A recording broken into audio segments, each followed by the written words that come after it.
Si vous n'êtes pas des stratèges sans on, je ne sais pas ce que vous faites. Bonjour les stratèges, j'espère que vous allez bien ce matin. C'est votre Martine Dallet. Et aujourd'hui, on a l'opportunité et la grâce d'être en bordure de mer. Vous ne devez même pas savoir où nous sommes parce que c'est un petit secret entre nous. Ok, on continue avec notre quête SPO, santé physique optimale en 222 conseils ludiques. Et nous serons assistés par notre biothérapeute qui va nous montrer comment conduire de façon optimale notre véhicule corporel. Restez scotchés parce que ça va envoyer.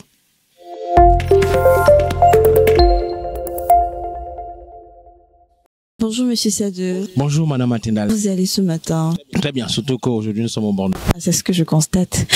Bon, Monsieur Sade, je continue de parcourir SPO, santé physique optimale en 222 conseils ludiques. Et comme toujours, je tombe sur des éléments un peu bizarres. Je vais commencer. Il est bien plus facile de parvenir à un état de santé physique parfaite depuis une santé moyenne que d'y parvenir depuis une santé médiocre. Cependant, vous pouvez aller là où vous voulez depuis là où vous êtes si vous parvenez à obtenir votre permis de conduire optimal de votre véhicule corporel. Monsieur, j'ai une question un peu pertinente. Est-ce que pour ceux-là qui ont une santé médiocre, quel est l'élément, déclencheur qui puisse leur permettre de pouvoir se remettre en question pour pouvoir aller à la quête de cette découverte, de cette santé physique optimale? D'accord, Madame Martine Dallet. Dans le livre en cours d'écriture, comment oublier l'hôpital et la mort, disons, comment se guérir soi-même, il détaille ça au chapitre 6, où je parle de condamner à mort à une santé physique optimale. Parce que c'est évidemment possible d'être condamné à mort et de se retrouver, si vous savez ce qu'il faut faire, à une santé physique optimale. Et je le décris dans un repère autonormé. C'est vrai qu'on va toujours faire un peu de mathématiques avec les histoires de l'axe des abscisses et l'axe des ordonnées. Je sais que ce n'est pas un discours que tout le monde comprend, mais je vais essayer un peu de schématiser pour que les gens comprennent. Parce que j'explique dans le cadre de la santé qu'il y a ceux qui, parce qu'ils font certaines choses, donc sont prédestinés à avoir une santé physique optimale. Il y a aussi ceux qui sont dans un cadran tel que, parce qu'ils font ce qu'ils font, ils sont obligés de tendre progressivement vers des maladies de plus en plus chroniques. Et ceux qui sont dans le cadran des personnes qui sont en train de tendre progressivement vers les maladies de plus en plus chroniques sont caractérisés par deux façons de faire. D'un côté, ils accumulent beaucoup de déchets qu'ils n'éliminent pas. Et de l'autre côté, ils perdent trop de cellules qu'ils ne renouvellent pas.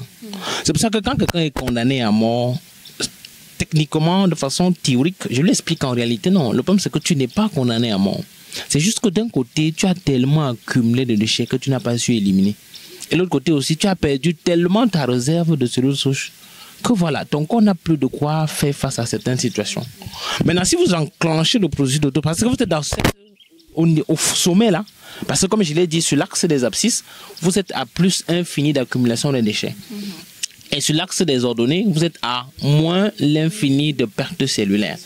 Maintenant, quand vous enclenchez le processus de « je commence à diminuer 1 kg de matière fécale, je commence à diminuer 1 kg de déchets dans mon corps », et de l'autre côté, je commence à faire en sorte que mon corps ait plus de cellules souches. Ça veut dire que je commence à augmenter ma réserve de cellules souches. Ça veut dire que si vous faites progressivement, d'un côté, j'enlève la saleté, de l'autre côté, je donne au corps les ressources qu'il a besoin. À force de le faire, vous allez progressivement tendre vers une zone où vous n'aurez plus de maladie. Et c'est comme ça que si vous continuez à le faire, non seulement vous serez un corps propre, qui est un environnement propice pour que le corps puisse se réparer, mais en plus d'avoir fait en sorte que vous avez fourni votre compte cellulaire, cela va faire en sorte que non seulement, comme je l'ai dit, vous avez décontaminé, et en plus, vous avez fourni votre compte cellulaire. Ça veut dire que vous avez créé l'environnement propice et vous avez donné à votre corps les ressources, les réserves. Et le corps fait ce qu'il est condamné à faire, c'est pouvoir se prendre en charge. Donc, pour celui qui est dans un niveau où vraiment il est pratiquement condamné à mort, c'est pas qu'il est condamné à mort, c'est son ignorance qui le pousse à penser ça. C'est juste qu'il doit comprendre qu'il n'est pas condamné à mort, c'est juste qu'il a accumulé beaucoup de déchets et il n'a pratiquement plus de réserve de cellules souches.